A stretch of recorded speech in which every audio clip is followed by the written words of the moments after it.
Og dinhi sa Saudi Arabia na spot sa mga Filipino dinhi nga daghan kay mga pagkaunan nga pato sa panlasa sa mga Filipino kay halos na dinhi mga Filipino food gyud og karon nangita mi sa akong beloved wife og asa nga spot maayo mukhaon og iyang napilian ang aling inasal. Kung sa Pilipinas na ibang inasal dinhi sa Saudi Arabia sa Riyadh na ay aling inasal. Usudlan nato, pilian na nato unsay maayong recipe dinhi. Daghan bay barato dinhi halos ang ilang rate sa mga pagkaunan na sa mga 30 to 40 plus real.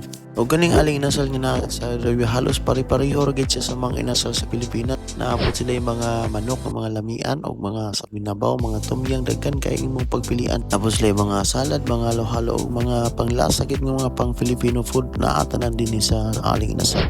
Kaning ilang manok nga lamian kay 25 real ra gid siya og lamig kay siya unlimited rice siya. Ma-enjoy gini mo kung daghan mo din yung mga family. Basta kung magsaod na mga tulo usa ni kaspat nga ginabalik-balikan. Og di na to kalimtan kung di mahurot ay ato nang ibalot. Mo pinagapatsada ni kay lang serving daghan gid kaayo labi ng tumyang pwede gini mo mabalot og pwede pa niyo makaon pagkasunod adlaw. So mao ra to mga kab, salamat sa pagtanaw. God bless.